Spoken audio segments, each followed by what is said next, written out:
The Rift Beyond Time. The sky above New London crackled with energy, a kaleidoscope of violet and silver streaks dancing across the clouds. In the heart of the metropolis, Dr. Elias Thorn stood atop the glass-walled observatory, his eyes locked onto the swirling anomaly that had been growing for days. The rift, a tear in the fabric of space-time, pulsed with an unnatural glow, distorting reality around it. "It's accelerating," Elias muttered, gripping the railing as a low hum filled the air. The city's power grids flickered, and for a brief moment, everything stood still. Then, as if reality itself exhaled, a shockwave erupted from the rift, rippling outward. Streetlights shattered, hovercars spiraled out of control, and the sky momentarily turned an impossible shade of crimson. From the vortex, a figure emerged, clad in obsidian armor. Its silhouette seemed to absorb the very light around it. Two piercing golden eyes locked onto Elias. Then a voice, not spoken, but imprinted directly into his mind, echoed, "You have opened the door. Now face what lies beyond." Elias stumbled backward, his mind reeling. The being stepped forward, its form flickering between dimensions. The security drones hovering nearby scanned the intruder but short-circuited instantly, their circuits fried by an unseen force. Professor Lucille Vance, Elias's research partner, burst onto the rooftop, out of breath. "Tell me that's not what I think it is." Elias swallowed hard. "It's exactly what you think it is. A traveler from the rift. And I don't think it's alone." Before Lucille could respond, more figures emerged. Some humanoid, others monstrous, their forms twisting as if they belonged to no single reality. The city below descended into chaos as strange entities spread to the streets, disrupting technology, rewriting physics itself.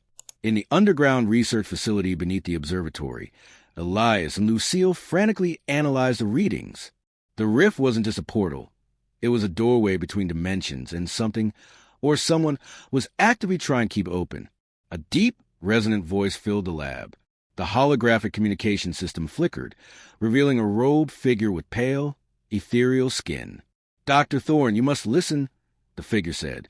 "I am Ilarion of the Veil Watchers. Your world stands at the precipice of annihilation. The rift was sealed for a reason.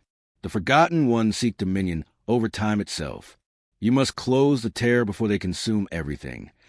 Elias exchanged a look with Lucille. "And if we fail?" Ilarion's expression darkened. "Then your reality will be rewritten into oblivion." Armed with Ilarion's knowledge, Elias and Lucille led a desperate charge to the rift's epicenter. The Forgotten Ones, now fully manifested, unleashed their wrath upon the city. Time fractured. Pockets of the past and future bled into the present. Streets transformed into medieval battlefields. Skyscrapers crumbled into ancient ruins, and specters of the yet-to-be-born wandered aimlessly. Elias activated the quantum disruptor, a device designed to collapse unstable dimensions. But the Forgotten One who first emerged, the armored being with golden eyes, stepped forward. "You do not understand what you are undoing," it intoned. "We are not invaders.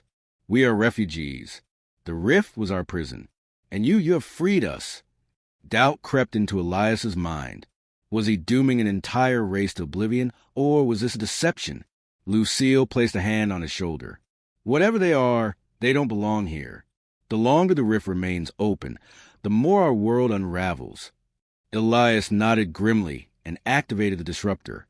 The sky split apart, a deafening roar echoing as the rift began to collapse. The Forgotten Ones howled in defiance, their forms pulled back into the void. The golden-eyed being locked eyes with Elias one last time before vanishing into the abyss.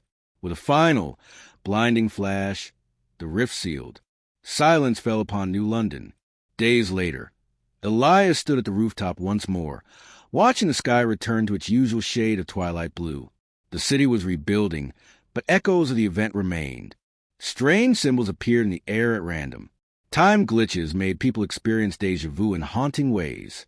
And Elias couldn't shake the feeling that something or someone had stayed behind. As he turned to leave, a whisper brushed against his mind. "We are not gone. We are waiting."